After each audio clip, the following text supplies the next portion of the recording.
Hello everyone, welcome to Avanti classes. My name is Manjit Bhardwaj. तो आज भी हम सेकंड वाला लेक्चर करने वाले हैं some basic concept of chemistry के अंदर। तो चलिए स्टार्ट करते हैं। Three dimensional representation of organic molecule. Organic molecule को 3D में कैसे रिप्रेजेंट करते हैं, ठीक है। बहुत सारी थ्योरी लिखी है, इसकी कोई ज्यादा जरूरत नहीं पड़ेगी, हम डायरेक्ट आपको बताते हैं। तो देखिए, CH4 का मॉलिक्यूल है, CH4 3D में कैसे रिप्रेजेंट करें। तो हम क्या करते हैं, दो बॉन्ड्स जो होते हैं उनको तो बनाते हैं प्लेन में, मतलब पेपर के बिल्कुल अलोंग द पेपर, जो पेपर के ऊपर बना होता है। दो बॉन्ड तो बिल्कुल प्लेन में बनाते हैं, और बाकी के जो दो हाइड्रोजन और लगे हुए हैं CH4 में, एक को बनाएंगे हार्ड वेज में, ठीक है। सॉलिड वेज बोलते हैं इसको, सॉलिड वेज। और ये बॉन्ड जो है ये मेरी तरफ है या आपकी तरफ है, आप ऑब्जर्वर है, ऑब्जर्वर की तरफ है। मतलब ऑब्जर्वर की इसका मीनिंग क्या हुआ, यानी ये आपकी स्क्रीन से बाहर है, आपकी तरफ स्क्रीन से बाहर, या मेरी तरफ कह लीजिए स्क्रीन से बाहर। जो भी इंसान इसको देख रहा है तो उसकी तरफ है, यानी ये हाइड्रोजन मेरी तरफ है, स्क्रीन के बाहर लगा हुआ है, ठीक है। और दूसरा देखिए, डैश वेज बोलते हैं इसको, ये डैश वेज है। डैश वेज का मतलब होता है ये अवे फ्रॉम द ऑब्जर्वर, मतलब ये स्क्रीन से बाहर है लेकिन पीछे की तरफ, ये मेरी स्क्रीन के पीछे है, बैक बैक बैक साइड में। समझ में आ गया सबको। 3D में CH4 का मॉलिक्यूल ऐसे होता है ना, सिंपल इट इज। तो भाई एक बॉन्ड जो है वो स्क्रीन से मेरी तरफ होगा, दूसरा बॉन्ड स्क्रीन से दूसरी तरफ होगा, और बाकी के दोनों बॉन्ड ऑन द पेपर होने वाले हैं, और तीसरा कार्बन भी ऑन द पेपर है, यानी ये तीन एटम पेपर के ऊपर है। किसी भी तीन पॉइंट्स को, any 3 points, 1 point, second point, 3 point, 3 point से आप एक प्लेन पेपर बना सकते हैं, एक ट्रायंगल बना सकते हैं जो एक प्लेन पेपर को रिप्रेजेंट करता है। तो इसलिए तीन एटम, कोई भी तीन एटम आपको प्लेन पेपर पर रखने ही होते हैं। उसके अलावा बाकी के एटम्स उन तीन एटम से बाहर हैं, अंदर हैं, या उसी प्लेन में हैं या नहीं, वो डिपेंड करता है उसके स्ट्रक्चर पर। तो यहाँ कार्बन जो होता है वो 3D में होता है। 3D मतलब वो हमेशा प्लेन पेपर पर नहीं होता, बिल्कुल प्लेन नहीं होता, वो प्लेन से ऊबड़ खाबड़ ऊपर नीचे होता है। तो इसीलिए 3D में उसमें एक बॉन्ड बाहर होता है, एक अंदर होता है, और तीन एटम तो हमेशा प्लेन में रखे जा सकते हैं, ये नॉर्मल है, ठीक है। तो यहाँ देखिए भाई, CH4 को बनाने का टेट्राहेड्रल स्ट्रक्चर होता है, तो ये आपको बनाना भी आना चाहिए। टेट्राहेड्रल स्ट्रक्चर कैसा होता है CH4 का, हाल ऐसा होता है, ठीक है। उसको पेपर पर ऐसे रिप्रेजेंट करते हैं। देखिए सबसे पहले आप एक इस तरह का नॉर्मल स्ट्रक्चर बना सकते हैं। नीचे जो वी शेप बन रहा है, नीचे वाला, इसमें सेंटर तो ये आएगा, आपको सेंटर पर एटम नहीं लगाना, सेंटर से इस तरफ, और इन दोनों एटम से थोड़ा नीचे की तरफ एक एटम लगाना होता है, इसको भूल जाइए। ये समझ में आया, इस ऐसे बनता है टेट्राहेड्रल। अब आप इस तरफ लगाने की बजाय दूसरी तरफ भी लगा सकते हैं, बिल्कुल दूसरी तरफ लगा सकते हैं। तो दूसरी तरफ देखिए कैसे लगेगा ये। तो दूसरी तरफ यानी वही सेम स्ट्रक्चर में बना रहा हूँ फिर से, ठीक है। यहाँ हाइड्रोजन लगा, यहाँ भी हाइड्रोजन लगा, और ये सेंटर है इसका, तो सेंटर से इस तरफ लगा रहा हूँ, और दोनों एटम से बाहर, इन दोनों एटम से बाहर। तो ये भी ऐसे भी बना सकते हैं, ऐसे भी बना सकते हैं। अब इनको जोड़ते कैसे हैं, ये तो है 4 बॉन्ड, लेकिन इसके स्ट्रक्चर की सिमिलैरिटी कैसे करते हैं, किससे सिमिलर मिलता है। तो जब हम इनके वर्टिक्स को, इनके कॉर्नर्स को जोड़ते हैं ना एक दूसरे के साथ, ये ऐसे करके, ये ऐसे करके, ऊपर वाले हाइड्रोजन को भी ऐसे करके सभी वर्टिक्स से जोड़ देंगे, ऐसे सभी वर्टिक्स। तो ये टेट्राहेड्रल बनेगा। टेट्राहेड्रल का मतलब डायमंड होता है ना, जैसा टेढ़ा मेढ़ा सा, वैसा कुछ आपको शेप देगा ये, समझ में आ, डायमंड। और इसमें चार चार फेस होंगे जिनको आप टच कर सकते हैं, हाथ लगा सकते हैं, 4 फेसेस, 4 ट्राई एंगुलर फेसेस होंगे, ध्यान दे सकते हैं आप, 4 ट्राई एंगुलर फेसेस। एक तो नीचे ट्रायंगल बन ही रहा है, आपको सीधा दिख रहा है। उसके अलावा जब इस फेस को इससे जोड़ते हैं, इस फेस को इससे जोड़ते हैं, और इस फेस को इससे जोड़ते हैं, तो ये एक फेस ये रहा, दूसरा इसके पीछे, तीसरा ये रहा। इस तरह से टोटल 3 फेस तो यहाँ है, और चौथे वाला नीचे की तरफ है। 4 फेस हैं जिनको आप टच कर सकते हैं, इसलिए इसका नाम होता है चतुष्फलक, 4 फेस वाला, या फिर टेट्राहेड्रल, जिसके 4 फेस हैं। यस, क्लियर है बेटा, समझ में आ गया होगा। चतुष्फलक, टेट्राहेड्रल, 4 फेस, इसीलिए टेट्राहेड्रल होता है। कार्बन का जो कंपाउंड होते हैं जनरली टेट्राहेड्रल होते हैं, अगर सारे सिंगल बॉन्ड हो। ये समझ में आ गया भाई, ये सारा सिस्टम क्लियर है, ठीक है। आगे बढ़ते हैं जरा, नेक्स्ट देखते हैं बेटा, नेक्स्ट क्या कहता है। नेक्स्ट पेज खुल नहीं रहा, इतना टाइम लगा रहा है। नेक्स्ट पेज खाली है, ओके, नेक्स्ट पेज ही खाली है, नो वरी। फिर उसके बाद नेक्स्ट पेज देखते हैं बेटा। अब आता है some molecules can represented as 3D structure using the various physical, ये वही चीज दिखा रखी है जो मैंने अभी आपको थ्योरी समझाई है, नथिंग स्पेशल। तो देखिए अब एक और चीज आती है इसी को रिप्रेजेंट करने का, बॉल एंड स्टिक मॉडल। ये आपने नॉर्मली स्कूलों में देखा होगा कि बॉल्स होती हैं और बीच में स्टिक होती है, तो स्टिक के साथ में आपस में बॉल्स को इस तरह से जोड़ते रहते हैं किसी भी स्ट्रक्चर को रिप्रेजेंट करने के लिए, ठीक है। ये बॉल एंड स्टिक मॉडल होता है, ऐसे भी एटम्स को रिप्रेजेंट किया जा सकता है। बट याद रखना एटम्स दूर नहीं होते एक दूसरे से, एटम्स जो हैं ऐसे करके पास होते हैं एक दूसरे के। यस, क्लियर है। दूर उनको दिखाते हैं ताकि हमें समझ आ सके कौन कहाँ पे जुड़ रहा है, पर वो पास होते हैं। तो इसको बॉल एंड स्टिक मॉडल बोलते हैं। बॉल्स हैं और स्टिक जो आपस में जुड़ी है ना। बेटा कुछ बोल रहे हो कोई? नेक्स्ट देखिए बेंजेनोइड एरोमेटिक कंपाउंड्स। अब बेंजेनोइड एरोमेटिक कंपाउंड्स कौन से होते हैं? जो बेंजीन जिनके अंदर लगा होता है ना। बेंजीन अब क्या है, तो सबसे पहले बेंजीन के बारे में सुनते हैं। देखिए C6H12 और H6, दिस इज बेंजीन। ये बेंजीन होती है, ऑर्गेनिक बेंजीन बोलते हैं इसको। इनऑर्गेनिक बेंजीन भी होती है, उसकी बात हम बाद में करेंगे जब इनऑर्गेनिक वाला लेसन करेंगे। तो ये बेंजीन है, ठीक है। ऑर्गेनिक बेंजीन है, नॉर्मली बेंजीन ही बोलते हैं इसको, इसका नाम है बेंजीन। अब इसमें स्ट्रक्चर इसका कैसे होता है, बहुत इंपॉर्टेंट है ऑर्गेनिक केमिस्ट्री के अंदर। बेंजीन बहुत जगह पर आपको मिलेगा। 6 कार्बन है, 6 के 6 कार्बन प्लेन में होते हैं, याद रखना। सारे पेपर पर है, कोई पेपर से बाहर नहीं है या कोई स्क्रीन से बाहर या अंदर नहीं है। ये 6 कार्बन है, हेक्सागोनल रिंग बनाते हैं और इस तरह से 6 के 6 कार्बन पेपर के अंदर होते हैं। पहली बात। दूसरी चीज, 2 कार्बन के बीच में डबल बॉन्ड लगाओ, फिर नेक्स्ट वाला सिंगल बॉन्ड छोड़ दो, उससे नेक्स्ट वाले कार्बन के बीच में डबल बॉन्ड लगा दो, फिर नेक्स्ट वाला सिंगल छोड़ दो, फिर उससे नेक्स्ट कार्बन के बीच में डबल बॉन्ड लगा दो। अल्टरनेट में डबल बॉन्ड इसको बोलते हैं। अल्टरनेट यानी एक छोड़ के एक, अल्टरनेट डबल बॉन्ड। अल्टरनेट में, इसमें अल्टरनेट में डबल बॉन्ड होता है। यस, क्लियर है बेटा ये सबको? Alternate double bond. Yes sir, clear है ना। अब और उसके बाद क्या होता है, कार्बन की वैलेंसी 4 होती है, याद रखना। तो कार्बन की वैलेंसी 4 करेंगे तो डेफिनेट सी बात है, यहाँ मैं कार्बन ही लगाऊंगा फिलहाल। कार्बन की वैलेंसी 4 पूरी करनी है तो देखो डबल बॉन्ड तो हमें पता लग गया कहाँ कहाँ लगे हुए हैं। सिंगल बॉन्ड भी सारे दिख रहे हैं हमें, कोई दिक्कत नहीं है डबल और सिंगल के बीच में। अब बात क्या आती है, यहाँ एक छोड़कर एक। आप कहीं पे भी लगा सकते हैं, ऐसा नहीं कि मैंने ये 3 ऐसे लगाए तो ऐसे लगाने, नहीं। आप यहाँ से स्टार्ट कर सकते हैं डबल बॉन्ड, फिर ये छोड़ के ये लगा देंगे, फिर ये लगा देंगे, ऐसे भी। क्योंकि ये डबल बॉन्ड रोटेट करता रहता है, अपनी पोजीशन बदलता है। ये वाला इधर आ जाता है, ये वाला इधर चला जाता है, ये वाला इधर चला जाता है, तो पोजीशन बदलता रहता है। लेकिन एक छोड़कर एक, लगातार डबल बॉन्ड नहीं लगाने, वो गलत हो जाएगा, ठीक है। अब देखिए कार्बन की वैलेंसी 4 होती है, यहाँ पर 3 बॉन्ड तो बना लिए इसने, एक तो ये रहा, दो ये रहे, एक ये रहा, तो 3 बॉन्ड बन गए। तो 4th बॉन्ड जो है यहाँ हाइड्रोजन लगेगा। नेक्स्ट इसके भी 3 पूरे हो रहे हैं, तो 4था बॉन्ड यहाँ हाइड्रोजन लगेगा, फिर यहाँ हाइड्रोजन लगेगा। इसके साथ भी सभी कार्बन के 3-3 बॉन्ड कंप्लीट है, तो एक एक हाइड्रोजन हम लगा देंगे। क्लियर है? तो हम इसको, ये बन गया परफेक्ट बेंजीन, ये कंप्लीट हो गया, ठीक है। अब बात करते हैं इसको शो कैसे कैसे करते हैं। तो एक तो देखिए इसको डायरेक्ट ऐसे शो कर सकते हैं। अब इसका मतलब क्या होता है, ये जो वर्टिक्स है जहां पर भी कॉर्नर आ रहा है उसका मतलब होता है कार्बन। हाइड्रोजन को कभी भी शो करने की जरूरत नहीं होती, क्योंकि हम ये सोच लेते हैं हाइड्रोकार्बन की चेन बना रहे हैं। तो अगर हाइड्रोजन है कहीं पर, ठीक है, तो उसको दिखाने की जरूरत नहीं है, क्योंकि कार्बन की वैलेंसी 4 पूरी करनी होती है। जो बच गई वो हाइड्रोजन से कंप्लीट हो जाएगी, बात खत्म। हाइड्रोजन के अलावा कोई दूसरा एटम है उसको दिखाना है, हाइड्रोजन को दिखाने की जरूरत नहीं। तो मैंने 6 कार्बन, ये जो कॉर्नर्स होते हैं इनको भी कार्बन लगाने की जरूरत नहीं है, बस कॉर्नर का मतलब है कि वो क्या है, कार्बन है।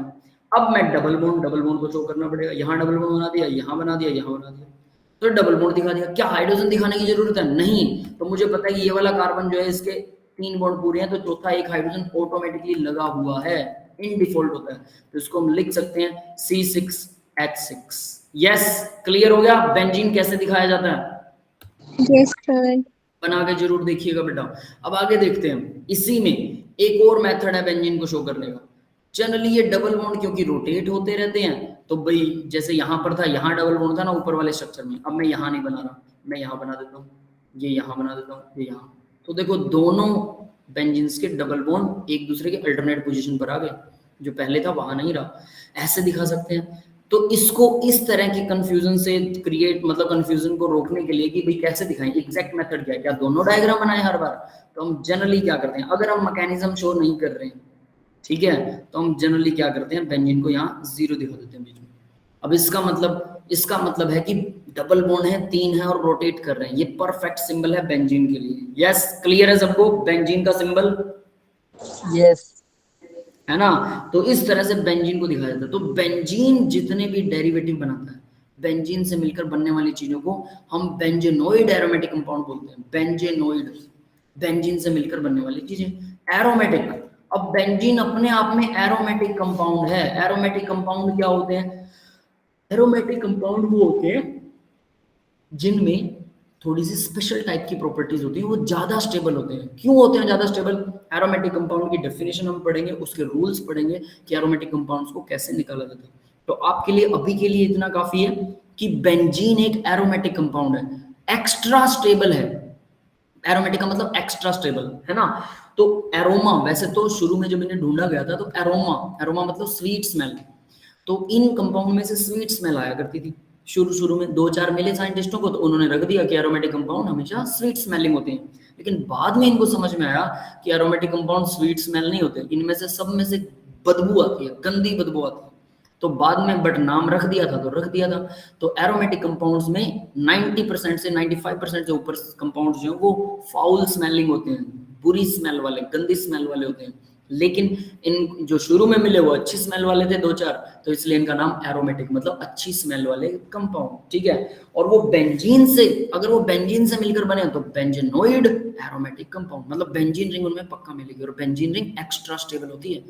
क्यों होती है, उसके क्या कारण है, उसको कैसे पहचाने, वो सब हम आगे करने वाले हैं। लेकिन फिलहाल के लिए याद रख लेना कि बेंजीन रिंग एरोमेटिक होती है, एक्स्ट्रा स्टेबल।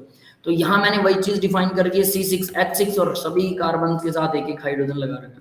सेम, अब ये तो बेंजीन थी, इसका एक हाइड्रोजन यहाँ से हटा दिया, एक हाइड्रोजन हटाकर NH2 जोड़ दिया, ठीक है। इसका फॉर्मूला हो गया C6H5, ध्यान देना H5NH2। यस, क्लियर है बेटा, ये सबको समझ में आ गया? क्लियर है? यस ठीक है। अब आगे देखते हैं नेफ्थालीन। नेफ्थालीन बॉल्स आप लोगों ने देखी होंगी, मोथ रिपेलेंट बॉल्स होती हैं। मोथ रिपेलेंट गोल गोल होती हैं, कपूर जैसे, जिनको कपड़ों में रखा जाता है। वो कपूर नहीं होता, कपूर होता है कैम्फर। नेफ्थालीन बॉल्स होती हैं व्हाइट कलर की, गोल गोल, जिन्हें कपड़ों में रखते हैं। देखिए किसी ने? Yes Yes, sir. हाँ, वो होती है नेफ्थालीन बोल्स। तो नेफ्थालीन बोल्स जो है, अब उनका फॉर्मूला क्या होता है? ऑर्गेनिक होता है, डबल बेंजीन एक दूसरे से जुड़ी। तो क्या इसमें कार्बन 12 होंगे, हाइड्रोजन 12 होंगे? नहीं, देखो जरा काउंट करके देखते हैं, चलो ठीक है। एक ये कार्बन है, कॉर्नर वाले सारे कार्बन होते हैं, तो ये कार्बन है। अब कार्बन की वैलेंसी हमें पूरी करनी है हाइड्रोजन जोड़ के। तो देखो ये वाला कार्बन 3 वैलेंसी दिखा रहा है, एक हाइड्रोजन इसके साथ जुड़ेगी। ये भी 3 दिखा रहा है, एक हाइड्रोजन जुड़ेगी। ये भी 3 दिखा रहा है, एक हाइड्रोजन जुड़ेगी। ये भी 3 दिखा रहा है, एक हाइड्रोजन जुड़ेगी। ये कितने दिखा रहा है? तो 4 की 4 पूरी है, डबल बॉन्ड इधर है, सिंगल इधर है, सिंगल इधर है, 4 के 4 कंप्लीट है। इसके साथ कोई हाइड्रोजन नहीं जुड़ेगी। इसकी 3 है, एक हाइड्रोजन जुड़ेगी। इसकी भी 3 है, इसकी भी 3 है, इसके साथ भी 3 है, और इसके साथ ये 4 की 4 है, double bond, single bond, single bond, 4 valency पूरी। तो देखो कितने हाइड्रोजन लगे भाई? 4 और 4 8 हाइड्रोजन लगे। तो हाइड्रोजन है इसमें 8, कार्बन कितने हैं देखिए जरा, 6 और 4 10 कार्बन है। फॉर्मूला क्या बनेगा? C10H8। यस, क्लियर है? Yes, sir. नेफ्थालीन का फॉर्मूला। तो इस तरह से आप इनको बना के देखिएगा, लिख कर देखिएगा, इतने आसानी से सीधा मत कीजिएगा, जैसे मैंने बोला वैसे करके देखिएगा और फॉर्मूले को याद कीजिएगा। जब ये चीजें आपको याद हो जाएंगी धीरे धीरे, तो यही आपकी प्रैक्टिस होगी जो आपको बताएगी कि कार्बन कैसे रिप्रेजेंट करते हैं। जब भी किसी इस तरह के फॉर्मूले में, ये जो आपको रोड के साथ में फॉर्मूला दिखा रखा है बिना किसी सिंबल के, ऐसे फॉर्मूले में जब भी आपको प्रॉब्लम क्रिएट होती है, उसकी जगह कार्बन लगा लो, अदर एटम्स लगा लो, और जैसे ही कार्बन और अदर एटम लगाएंगे तो ये फॉर्मूला आपको बेटर नजर आएगा और इससे मैकेनिज्म करना भी आसान होगा। इवन मी टू, मैं भी आज भी यही करता हूँ। जब मैं अटकता हूँ तो इस फॉर्मूले को एक्सपेंड करके बढ़िया वाला फॉर्मूला बनाता हूँ, ऐसे वाला नहीं। ऐसे वाले को जब बहुत प्रैक्टिस हो जाती है तो ऐसे वाला आसान लगने लग जाता है, लेकिन कभी कभी जब दिक्कत आती है तो इसको एक्सपेंड करना ही चाहिए, है ना। तो चलिए अब आगे बढ़ते हैं। नॉन बेंजेनोइड कंपाउंड, भाई बेंजेनोइड तो मैंने आपको बता दिया, बेंजीन है, जिनमें भी बेंजीन होगा वो बेंजेनोइड होगा। नॉन बेंजेनोइड, तो ये देखो ये दिख रहा बेंजीन जैसा, लेकिन ध्यान देना इसमें कितने हैं? 3 और 3, 3 और 4 7 कार्बन है इसमें, 7 कार्बन 3 डबल बॉन्ड है, मतलब बेंजीन से एक ज्यादा है, और ये बेंजीन वाला तो नहीं है, इसका नाम है ट्रोपोन।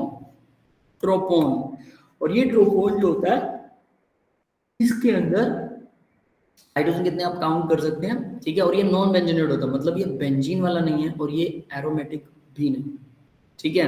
क्यों नहीं होता वो सब हम बाद में करेंगे कि उसको सर्च करने के कुछ रूल्स होते हैं, एरोमेटिक कौन सा है कौन सा नहीं है, तो वो भी आपको सिखाएंगे। समझ में आ गया अभी यहाँ तक? Benzenoid, aromatic and non benzenoid, मतलब जो बेंजीन नहीं है जिनमें, वो नॉन बेंजीनोइड। Yes, sir. ठीक है। अब देखिए फंक्शनल ग्रुप। अब फंक्शनल ग्रुप क्या होता है? Functional group are groups one or more atom with the distinctive chemical properties regardless what is attached to them. उनके साथ कुछ भी लग जाए, मान लीजिए कार्बन की चेन, नॉर्मल चेन, ठीक है, इस कार्बन की चेन के साथ में अगर मैंने यहाँ कुछ लगा दिया, कुछ ऐसा लगा दिया जैसे नाइट्रोजन NH2 लगा दिया, तो ये होता है एमाइन। NH2 को एमाइन ग्रुप बोलते हैं, AMINE। एक वैलेंसी तो इसकी कार्बन के साथ है, नाइट्रोजन की टोटल वैलेंसी होती है 3, तो 2 हाइड्रोजन लगा दिए, तीसरी है कार्बन के साथ वैलेंसी होगी, इस ग्रुप को एमाइन बोलते हैं। अब ये ग्रुप अगर कार्बन की चेन के साथ लगा है, कितने कार्बन है इस चेन में? 3 3 6 और एक 7 कार्बन की चेन, या फिर मैं इसको सिर्फ एक कार्बन की चेन के साथ लगा दूं, इस बात से कोई फर्क नहीं पड़ता, लेकिन इन दोनों मॉलिक्यूल्स की प्रॉपर्टीज लगभग सेम होंगी, लगभग सेम, काफी हद तक। समझ में आ गया बेटा कि ग्रुप क्या होता है? फंक्शनल ग्रुप मतलब इसका मेन फंक्शन, अमाइन जो रिएक्शन करता है वही 7 कार्बन वाली चेन भी वही रिएक्शन करेगी, 1 वाली भी, 2 वाली भी, 5 वाली भी सेम रिएक्शन करेगी। कुछ हद तक मोलर मास बढ़ने की वजह से रिएक्शनें बदलेंगी जरूर, बिल्कुल सेम नहीं होंगी, लेकिन अप्रोक्सीमेट वो रिएक्शनें सेम होती है, मतलब उनका केमिकल बिहेवियर सेम होता है, हो सकता है उनका फिजिकल बिहेवियर अलग हो, ठीक है। जैसे जैसे अगर मैं कहूं कि वाटर, अब इसको ध्यान से देखना, वाटर क्या होता है? H2O, और ऑक्सीजन के फैमिली में आता है ओल्ड स्टाइल से TPO, है ना। Oxygen, sulphur, selenium, tellurium, polonium, periodic table के अंदर ऑक्सीजन की फैमिली है, ऑक्सीजन के नीचे ये वाले एलिमेंट होते हैं, तो इससे बन गया, अगर ऑक्सीजन के साथ 2 हाइड्रोजन जोड़ दिए तो बन गया वाटर। अब यही सल्फर के साथ 2 हाइड्रोजन जोड़ दो तो H2S बनता है, ठीक है, हाइड्रोजन डाइसल्फाइड गैस। तो मैं ये कह दूं केमिकल बिहेवियर सेम है ऑक्सीजन का और सल्फर का, क्योंकि 2 ही हाइड्रोजन उसने जोड़े, 2 ही इसने, पर क्या सल्फर डाइहाइड्रोजन सल्फाइड गैस को पिया जा सकता है पानी की जगह पर? नो। मर जाएंगे अगर पानी की जगह से पिएंगे। तो देखिए ऐसा नहीं है कि केमिकल बिहेवियर सेम है तो इसका मतलब वो मॉलिक्यूल सेम होंगे, उनका सारा केमिकल रिएक्शन कुछ कुछ सेम हो जाती है, कुछ कुछ अलग भी हो जाती हैं, लेकिन इसका मतलब ये नहीं कि वो उस जगह पर काम आ जाएगा जो दूसरा आ रहा है। तो ये भी वैसा ही कि 6 कार्बन की चेन, 7 कार्बन की चेन, लेकिन सबके साथ अमाइन लगा हुआ है, तो इसलिए फंक्शनल ग्रुप जो है अमाइन वाली प्रॉपर्टी तो वो दिखाएगा regardless of what is attached to them, उनके साथ क्या लगा इस बात से फर्क नहीं पड़ता, लेकिन अगर वो ग्रुप है तो प्रॉपर्टी जरूर दिखाएगा। तो यानी हाइड्रोजन 2 जुड़ रहे हैं तो भाई सल्फर के साथ भी 2 जुड़ेंगे, ठीक है। और वैसे भी ये रोटन एग स्मेल होती है इसकी, हाइड्रोजन सल्फाइड की गैस, ये गैस होती है, वो लिक्विड है, ये है लिक्विड, वो है गैस, ये गैस है, और इसकी स्मेल होती है रोटन एग।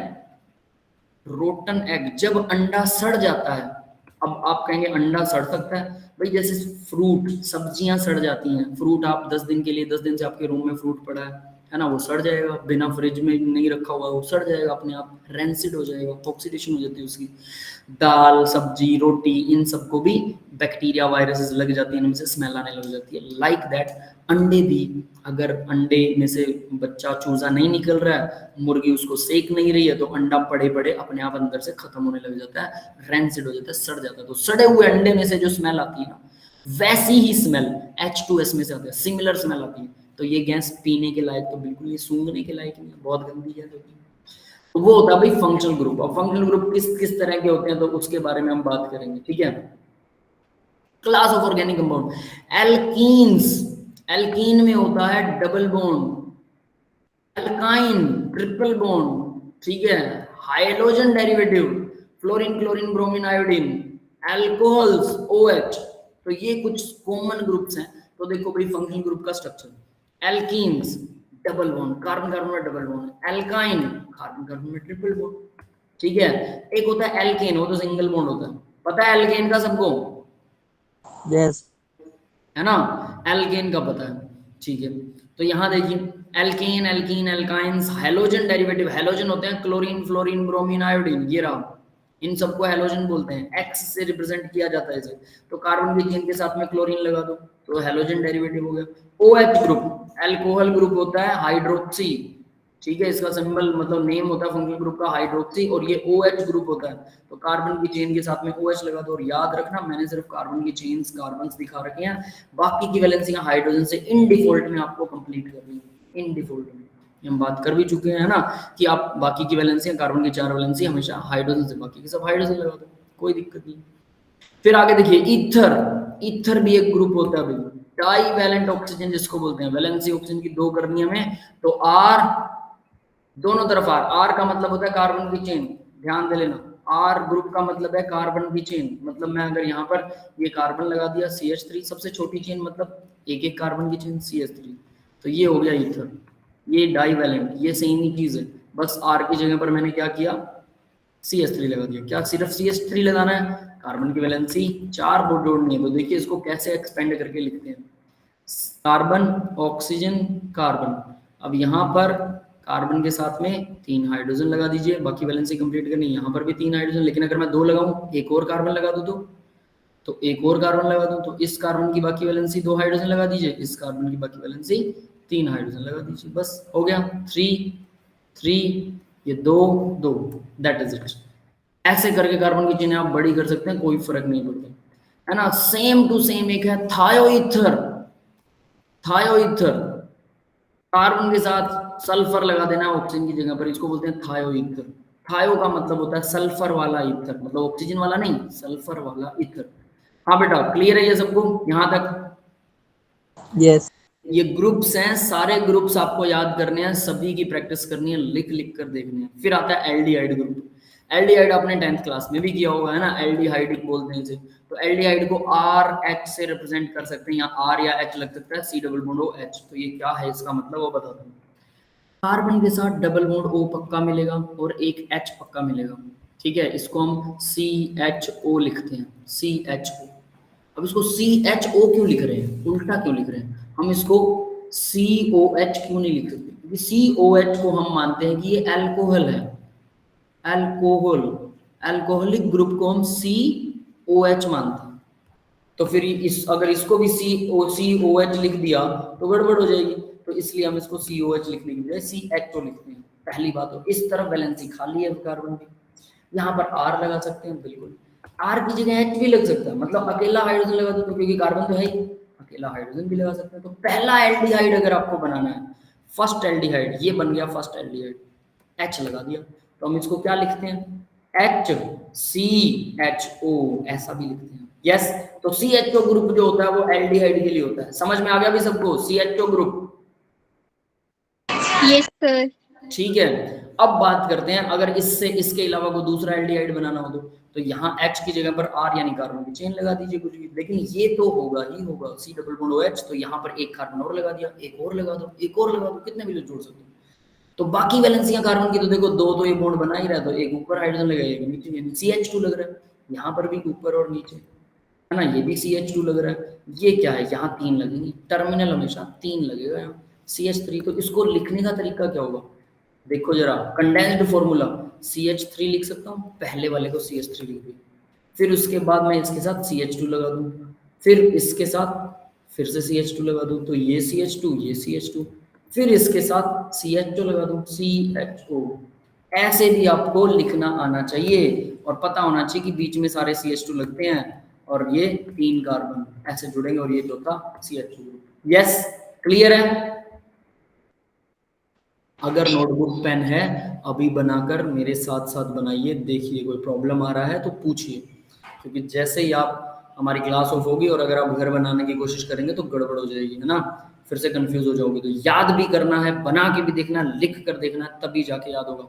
शुरू में ऐसा ही करना पड़ता है, फिर एक बार ऑर्गेनिक चल पड़ी तो फिर आप आसानी से खुद ही बनाने लग जाएंगे, कोई दिक्कत नहीं आएगी।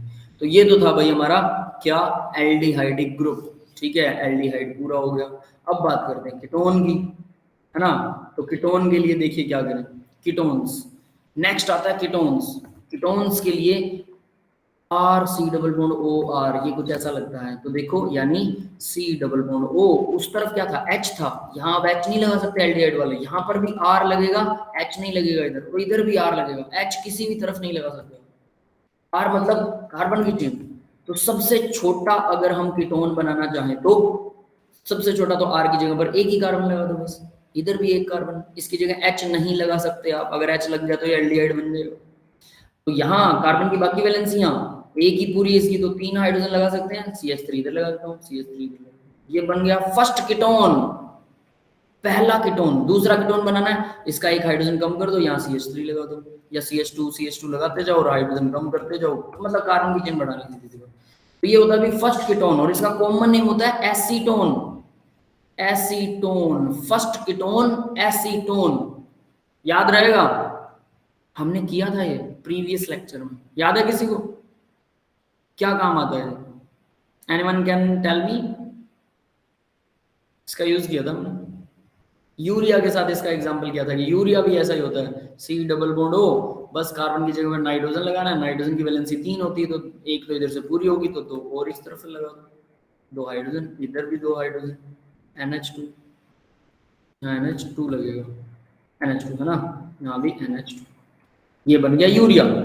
यूरिया और फर्स्ट कीटोन का फॉर्मूला, एसीटोन का फॉर्मूला सेम सा ही होता है, इसलिए मैं हमेशा जब भी यूरिया करवाता हूँ तो फर्स्ट कीटोन जरूर। नेल पॉलिश रिमूवर होता है ये, यस, है ना, जोहर अभी ने सही बताया भाई, नेल पॉलिश रिमूवर होता है, nail polish remover. First ketone acetone nail polish को रिमूव करने के काम आता है, और नेल पॉलिश के अंदर जो सॉल्वेंट होता है, जो आपने देखा होगा हमारी मदर सिस्टर्स जो नेल पॉलिश लगाने के बाद ऐसे ऐसे फूंक मारते रहते हैं ना, उसको सुखाते हैं, तो वो एसीटोन में डिसोल्व होता है, उसका सॉल्वेंट जो होता है वो एसीटोन होता है, तो जब एसीटोन उड़ जाता है तो नीचे सिर्फ रंग बच जाता है। क्लियर है बेटा, है ना? तो एसीटोन के अंदर डिसोल्व करते हैं first ketone acetone, that is nail polish remover, और वो कीटोन का ही फॉर्मूला है कीटोन्स। तो ये दूसरा एक ग्रुप था कीटोन्स। तो इस तरह से ये सारे फंक्शनल ग्रुप हैं। फंक्शनल ग्रुप मतलब ये जिसके साथ भी जुड़ते हैं, याद रखना उसकी प्रॉपर्टीज, ये अपने वाली प्रॉपर्टीज दिखाते हैं। अब कुछ और फंक्शनल ग्रुप है भाई, ठीक है, हम सारे करेंगे धीरे धीरे करके। कार्बोक्सिलिक एसिड, कार्बोक्सिलिक एसिड भी आपने 10th क्लास में वैसे किया होगा डेफिनेटली। तो कार्बोक्सिलिक एसिड देखिए क्या होता है, सी डबल बॉन्ड ओ, इस तरफ O और H लगेगा, H ऑक्सीजन की वैलेंसी 2 होती है, याद रख लेना। तो ऑक्सीजन एक हाइड्रोजन से और एक कार्बन से पूरा कर रहा है, 2 वैलेंसी कंप्लीट हो गई। हाइड्रोजन की एक ही होती है वैलेंसी, तो हाइड्रोजन में एक इधर से जुड़ गया, तो हम इसको जनरली OH डायरेक्टली H दिखा देते हैं, मतलब हाइड्रोजन का ऑक्सीजन के साथ बॉन्ड है। ये होता है कार्बोक्सिलिक एसिड का ग्रुप। यहाँ कार्बन की तो 3 ही पूरे हो रहे हैं, एक चौथी वैलेंसी खाली छोड़ी जाती है, और यहाँ पर आप R भी लगा सकते हैं और H भी लगा सकते हैं, चॉइस इज योर्स। मतलब R मतलब कार्बन की चेन। तो देखिए पहला कार्बोक्सिलिक एसिड बनाना है तो क्या करें, C डबल बॉन्ड O और H, और यहाँ पर क्या लगाएंगे, कार्बन लगा दो, नहीं हाइड्रोजन लगा के इसको बंद कर देंगे। तो ये बन गया पहला कार्बोक्सिलिक एसिड। देखो सबकी वैलेंसियां पूरी हो रही हैं, ध्यान दे लेना। HCOOH, इसको ऐसे दिखाते हैं, HCOOH पहला कार्बोक्सिलिक एसिड। अगर पहले के अलावा कोई और दिखाना है तो C डबल बॉन्ड O, तो फिर कम से कम एक कार्बन और लगा दो, इधर लग जाएगा एक कार्बन।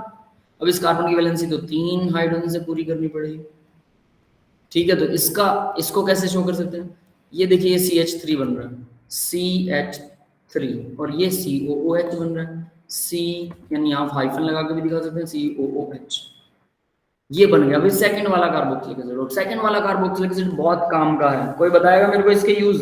इसको बोलते हैं एसिटिक एसिड। ये अचार में डलता है, अचार, विनेगर, सिरका जिसे बोलते हैं, सिरके में। तो ये विनेगर कब बनता है, ये आपके पास होना चाहिए ओनली 5%, और प्लस में इसके होना चाहिए पानी, कितना, 95%। उल्टा मत कर देना, एसिड तो बहुत कम लेना है, एसिड 5%, कार्बोक्सिलिक एसिड, ठीक है, जिसका नाम है एसिटिक एसिड, कॉमन नेम है इसका, और 95% क्या लेना है, पानी। यस, क्लियर है? इसको बोलते हैं विनेगर। इन दोनों के सॉल्यूशन को विनेगर बोला जाता है, याद रहेगा भी सबको। अचार में सिरका बोलते हैं इसको, सिरका, सुना होगा सबने, अचार के अंदर डाला जाता है। ये पेट के लिए बहुत अच्छा होता है, स्टमक के लिए। अगर आपका पेट दुख रहा है बदहजमी की वजह से या किसी और वजह से, हल्की फुल्की, यूं नहीं है कि कुछ चोट वोट लगी और पेट दुख रहा है तो आप लोग सिरका पी लो, ठीक है।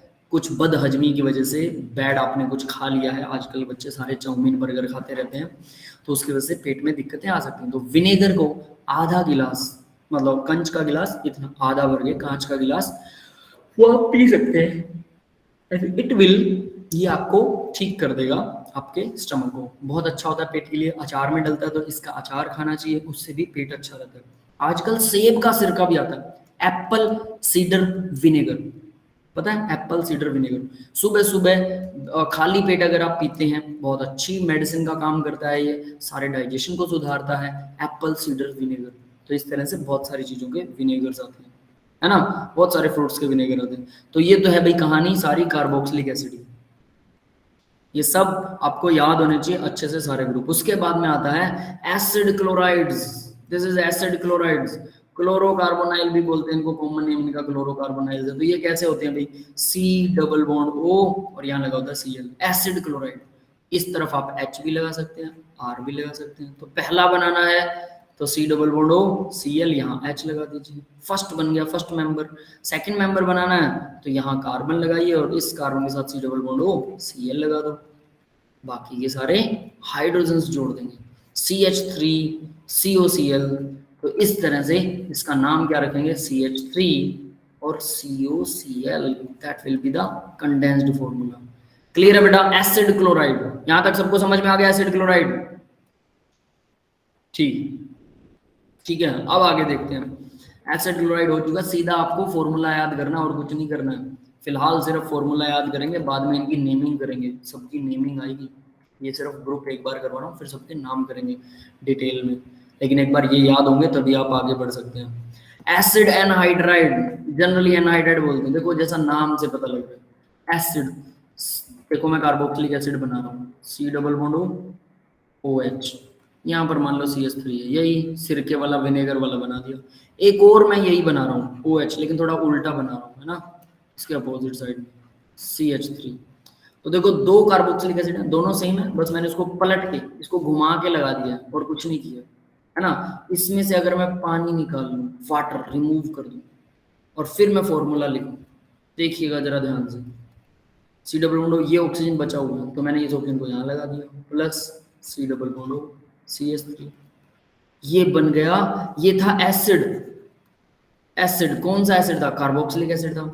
अब ये क्या बना, ये एनहाइड्राइड बन गया, मतलब बिना पानी वाला एसिड, एसिड जिसमें पानी नहीं है। एनहाइड्राइड का मतलब होता है पानी यहाँ से गायब कर दिया, ठीक है। वैसे हाइड्राइड H नेगेटिव के लिए यूज होता है, बट एनहाइड्राइड मतलब पानी यहाँ से गायब कर दिया। यस, क्लियर है सबको, कैसे बना एसिड एनहाइड्राइड। इस ग्रुप को याद कर लीजिएगा, अच्छे तरीके से याद करना, दो कार्बोक्सिलिक एसिड को जोड़ना, उनमें से पानी उड़ा देना और फिर कुछ ऐसा फॉर्मूला बन जाएगा। अगर आपको कार्बोक्सिलिक एसिड आता है तो डेफिनेटली आप ये तो कर ही सकते हैं, है ना, एसिड एनहाइड्राइड। तो इसके अंदर भी यहाँ ध्यान देना, ये लास्ट वाला कॉर्नर जो यहाँ R भी लगा सकते हैं, H भी लगा सकते हैं, दोनों लग सकते हैं। कीटोन है जिसमें दोनों तरफ R लगता है, कीटोन में दोनों तरफ R, यहाँ H नहीं लगा सकते आप वरना वो एल्डिहाइड बन जाता है, बाकी सब में R और H लग रहा है अभी तक। नेक्स्ट देखिए एस्टर्स, एस्टर्स की जो स्मेल होती है आपने पढ़ा होगा, एस्टर्स की स्मेल फ्रूटी स्मेल होती है, फ्रूट्स में से जो स्मेल आती है वैसी होती है एस्टर की स्मेल। लेकिन इसका मतलब नहीं कि बहुत ही स्वीट होती है, थोड़ी थोड़ी सी स्वीट लगती है। अगर आपने ज्यादा अमाउंट में सूंघ लिया तो वो भी बहुत गंदी सी स्मेल लगने लगेगी, बट एटलीस्ट थोड़ा थोड़ा सा अगर दूर से हल्की फुल्की स्मेल आ रही तो वो फ्रूट जैसी आती है, ठीक है। तो ये होता है एस्टर। तो एस्टर की फ्रूटी स्मेल होती है भाई, तो फ्रूटी स्मेल के एस्टर का फॉर्मूला, एस्टर्स का फॉर्मूला क्या होता है, अब जरा उसको देखते हैं, ठीक है। तो देखिए C double bond O carboxylic acid था और यहाँ OH था ना कार्बोक्सिलिक एसिड में, इस तरफ हम ReH लगा सकते हैं, ठीक है, R लगा दो। अब देखिए जरा, अगर मैं यहाँ से कार्बोक्सिलिक एसिड में से H को हटा दूं, ध्यान देना, H को हटा दूं और H की जगह पर R ही लगा दूं कार्बन की जगह, तो ये एस्टर बन गया, एस्टर।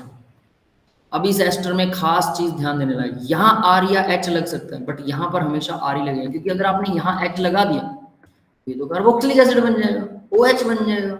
तो यहाँ H कभी नहीं लगेगा। तो इसका पहला मेंबर अगर हमें बनाना हो एस्टर का, तो देखिए C डबल बॉन्ड हो, इस तरफ हो, इस तरफ पहला मेंबर मतलब कार्बन लगाएंगे, कार्बन की बाकी की वैलेंसी हाइड्रोजन से कंप्लीट कर देंगे, और इस तरफ आप H लगा सकते हैं, बिल्कुल लगा सकते हैं। कार्बोक्सिलिक एसिड में भी इस तरफ H लग सकता था, तो इसमें भी लग सकता है, कोई दिक्कत वाली बात नहीं। क्लियर है? तो ये पहला मेंबर बन गया। दूसरा मेंबर बनाएंगे, इस कार्बन की चेन को इधर से भी लंबा कर सकते हैं, इधर से भी बड़ा कर सकते हैं, चॉइस इज योर्स, दोनों तरफ लगा सकते हैं, कार्बन की चेन दोनों तरफ बड़ी हो सकती है। तो यहाँ देखिए इसका फॉर्मूला क्या बनेगा, इसको कंडेंस लिखें तो COO, H लगा, COO लगा, और फिर यहाँ पर CH3 लगा हुआ।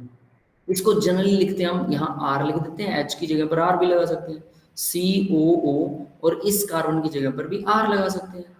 RCOO, H नहीं लगाते, RCOO R, अगर H लग जाए तो कार्बोक्सिलिक एसिड बन गया। बस इतना ही डिफरेंस है। ये होता है ester, fruity smell, ester. Yes, clear है बेटा सबको?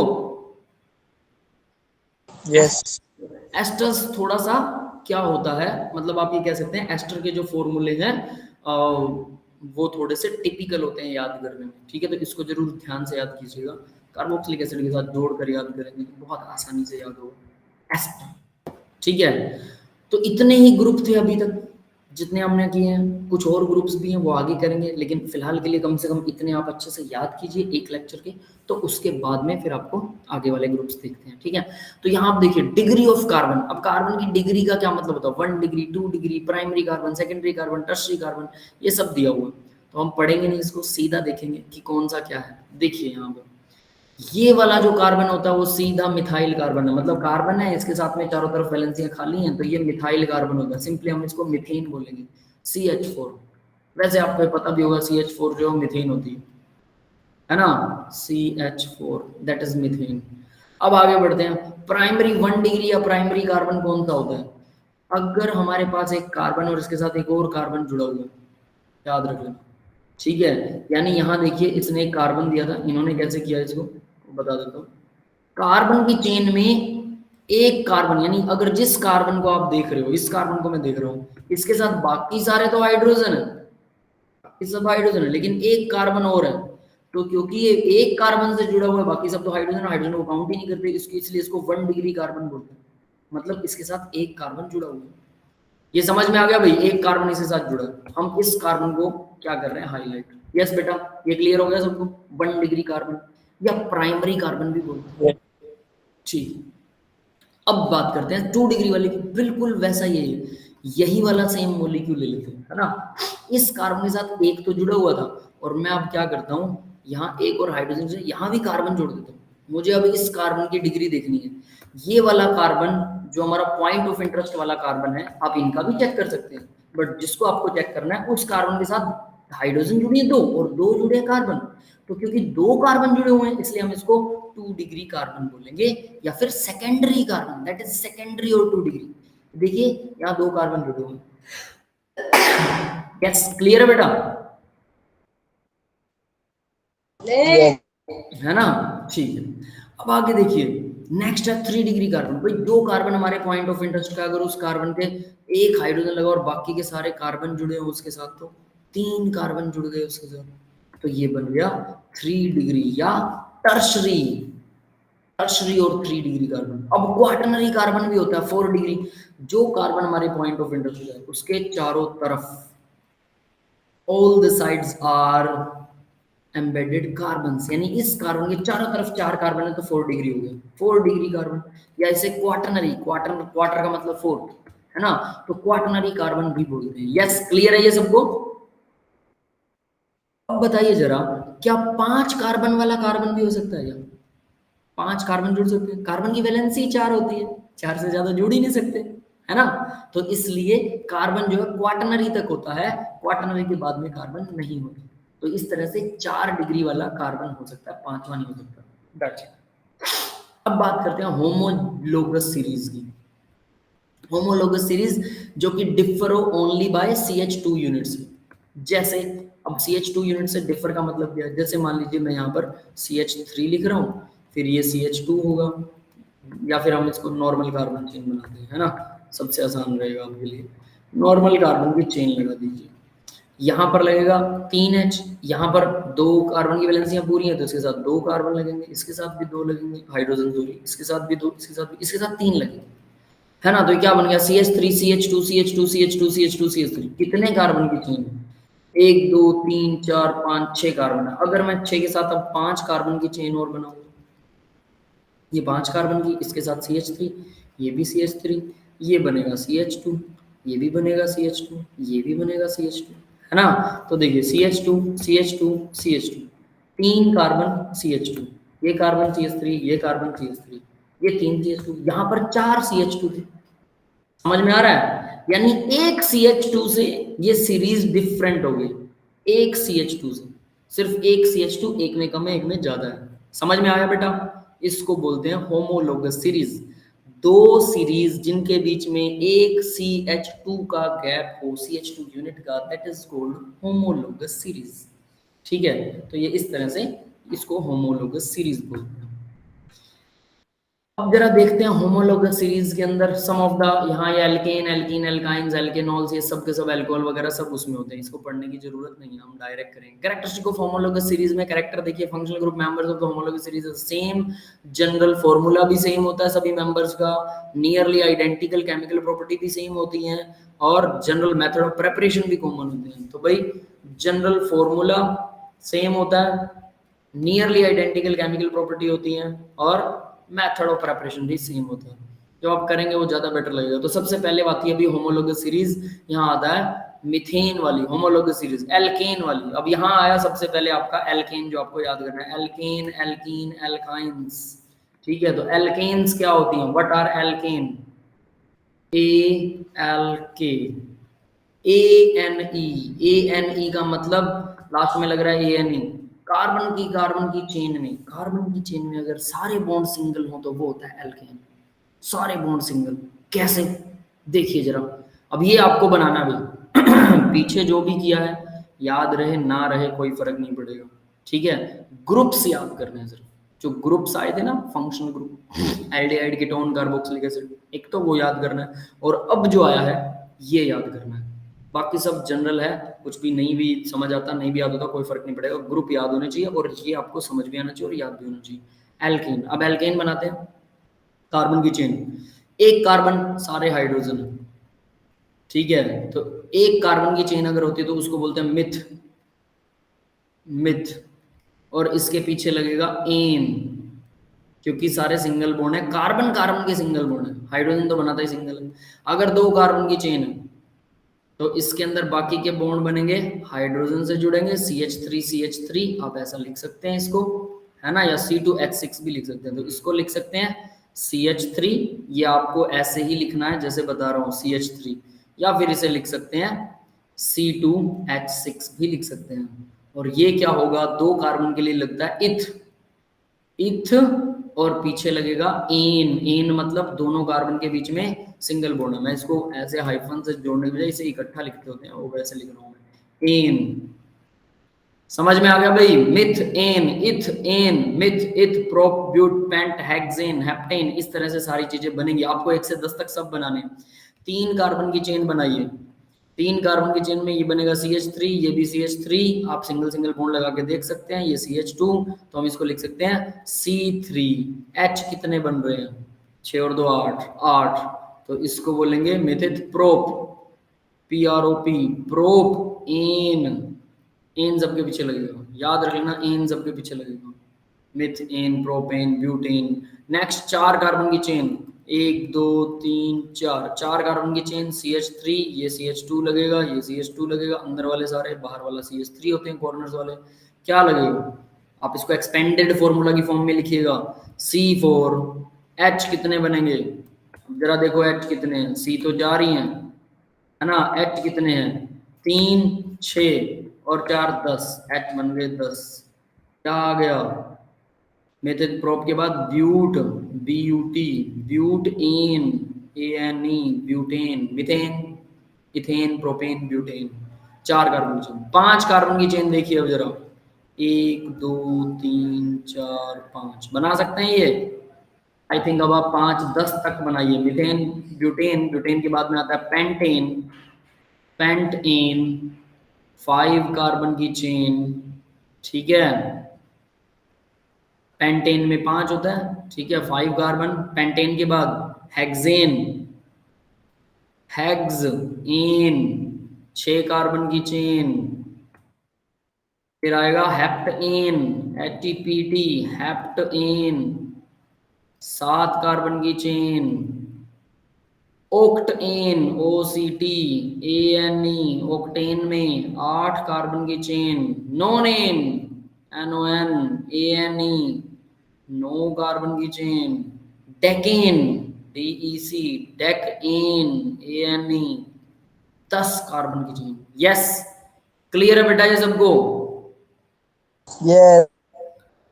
तो 1 कार्बन 2 कार्बन से लेकर 10 कार्बन तक की चेन, इस तरह से आपको ये सारे बनाने हैं। मैंने सिंपल 10 तक लिख दिया, लेकिन आपको ये सारे बनाने हैं। एल्केन सारे बनने चाहिए और उनके नाम भी सारे आपको आने चाहिए। सिंगल बॉन्ड होगा तो एन ही लगता है पीछे, डबल बॉन्ड हो अगर कहीं पर भी तो वहां पर क्या लगता है, डबल बॉन्ड में इन लगता है। ट्रिपल बॉन्ड हो तो आइन लगता है। तो यहाँ ट्रिपल बॉन्ड वाला दिखा रखा, हम डबल बॉन्ड वाला भी करेंगे थोड़ा सा, है ना। तो देखो, डबल बॉन्ड कम से कम कार्बन 2 चाहिए जिनके बीच में डबल बॉन्ड हो सकता है। CH2 CH2, है ना। तो बाकी के 2 हाइड्रोजन 2 बॉन्ड तो बन गए, तो इसको हम लिख सकते हैं, गलत कर दिया मैंने, ठीक है, CH2, यहाँ भी CH2। तो देखिए अब इसको क्या लिखा जा सकता है, C2H4, और इसका नाम क्या होगा, 2 कार्बन के लिए इथ लगता है तो लगाएंगे तो इथ ही, इथ, लेकिन साथ में ENE, इथीन, और इनको बोलते हैं हम elk, ALK, ENE। Double bond जब होगा तो ENE लगता है, डबल बॉन्ड के लिए ENE लगाते हैं। समझ में आ गया भाई? तो इसमें मिथेन तो बन नहीं सकता क्योंकि उसमें एक ही कार्बन है और हमें तो कार्बन कार्बन में डबल बॉन्ड चाहिए, तो पहला मेंबर तो कट गया। फिर इथीन, इथ के बाद क्या था, myth, eth, prop, but, paint, सबके साथ इन लगा दीजिए और कहीं पर भी डबल बॉन्ड, एक ही double bond, single double bond लगाना। अगर 2 डबल बॉन्ड है तो फिर उसकी पोजीशन डिफाइन करनी पड़ती है, वो जब हम नेमिंग करेंगे तब पोजीशन डिफाइन करेंगे कि पहले पर है। तो सब जगह पर मिथीन, और मिथीन तो नहीं मिलेगा, ethene, propene, butene, pentene, hexane, सब जगह पर ये 10 के 10 मेंबर इसके बनाने हैं, ठीक है। ये सारे आपको बनाने हैं। फर्दर फिर देखिए, एल्काइन, कार्बन कार्बन में ट्रिपल बॉन्ड हो तो वो एल्काइन, YNE, पीछे लगता है YNE, तो वो 2 कार्बन की चेन के लिए लग सकता है, 3 के लिए, 4 के लिए, 5 के लिए, सबके लिए लग सकता है। तो आपको एल्काइन भी बनाना है, खुद याद रखना, एल्काइन भी, और 2 से लेकर 10 तक सारे लिखने हैं। एल्काइन भी सेम YNE लगाओ पीछे बस।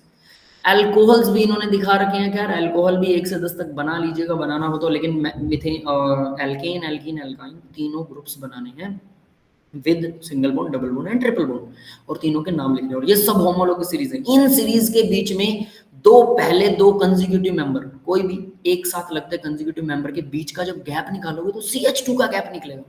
देखो निकाल के देखते हैं। देखिए यहाँ पर क्या है, ये मीथेन क्या है, ये तो CH4 है, तो CH4 और ये क्या है, C2H6 है। तो CH4 के अंदर अगर मैं CH2 जोड़ दूं तो H बन गया 6 और कार्बन बन गया 2, तो C2H6 बन गया, यानी कि CH2 का गैप है, तो ये होमोलॉगस सीरीज होगी। इन दोनों का, इनका भी CH2 का गैप है, ये भी होमोलॉगस में आएगा, ये भी CH2 का, हर 2 मेंबर्स के बीच में CH2 का गैप मिलेगा, तो इसलिए ये सारे होमोलॉगस सीरीज है। सेम एल्कीन में भी मिलेगा, एल्काइन में भी मिलेगा, तो ये आपको सारे के सारे बनाने हैं। यस बेटा, क्लियर है सबको, है ना। तो ये चीज at every cost you should have to make it, तो आपको एक बनानी है। अब नॉमेनक्लेचर की बात करते हैं। इंटरनेशनल, तो देखिए IUPAC, IUPAC, इसको IUPAC भी बोलते हैं, ठीक है। IUPAC, international union of pure and applied chemistry, international union. इन्होंने फिर, क्योंकि कार्बन ऐसे तो बहुत सारी चेन बना सकता है, हमने तो 10 तक ही किया है, ये हजारों लाखों मॉलिक्यूल्स की चेन बना सकता है, सबके मॉलिक्यूल अलग होंगे, उसमें ग्रुप अलग कर दें तो ग्रुप की वजह से भी गड़बड़ हो जाएगी, डबल बॉन्ड लगा दें तो सारों की प्रॉपर्टियां बदलती जाएंगी। ऐसे अनलिमिटेड मॉलिक्यूल बनाए जा सकते हैं कार्बन से, इसलिए ऑर्गेनिक केमिस्ट्री को अलग स्टडी किया जाता है। और क्योंकि ये अलग स्टडी होती है, दैट इज व्हाई इसको IUPAC, इंटरनेशनल यूनियन बनाई गई, और उनको बोला गया कि सभी ऑर्गेनिक कंपाउंड्स को सिस्टमैटिक नेम दो, बढ़िया वाले सिस्टम से चलने वाले नेम, है ना, ताकि सभी उसका नाम पढ़ सके। तो भाई वो सिस्टमैटिक नेमिंग इनको दी गई थी नोमेनक्लेचर में, IUPAC नेम। तो ऑर्गेनिक कंपाउंड्स को आईयूपैक नेम से पहले कुछ कॉमन नेम भी थे, लोग पहले कॉमन नेम से जानते थे। जैसे देखो सिट्रिक एसिड है, ये रहा citric acid. Citric acid is named so because it is found in citrus fruit, खट्टे फ्रूट्स में सिट्रिक एसिड मिलता है, इसलिए इसका नाम सिट्रिक एसिड रख दिया गया, है ना। और अब आगे देखिए एक और है एसिड, एक एसिड था रेड आंट में। रेड आंट में जो एसिड मिलता है, क्योंकि रेड आंट के स्पीसीज को फोर्मिका बोलते हैं, फोर्मिक एसिड, तो फोर्मिका से बना फोर्मिक एसिड, ठीक है, क्योंकि लैटिन वर्ड फोर्मिका का मतलब होता है आंट, रेड आंट, फोर्मिका, तो इसलिए इसको नाम मिल गया फोर्मिक एसिड। मतलब लोगों ने पहले ऑर्गेनिक कंपाउंड्स को कॉमन नेम दे रखे थे, ट्राइवियल नेम बोलते हैं जिन्हें, trivial name, formica, formic acid, citric acid, citric fruit में मिलने वाले को सिट्रिक एसिड बोलने लगे, आंट में मिलने वाले को फोर्मिका बोलने लगे, फोर्मिक एसिड, है ना।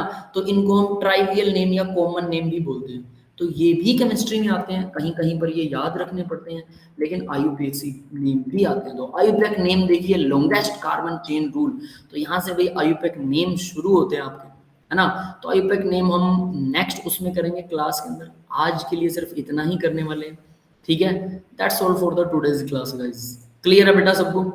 आज इतना ही करेंगे, मैं आपकी अब क्लास रिकॉर्डिंग ऑफ कर रहा हूँ। तो आपको क्या याद करना है, एक तो एल्केन, एल्कीन, एल्काइन, और दूसरा फंक्शनल ग्रुप, ये दो चीजें अच्छे से याद करनी है, बना के देखना है, आधे घंटे से ज्यादा काम नहीं, इतना जरूर कीजिएगा, वरना आगे वाला मटेरियल समझ नहीं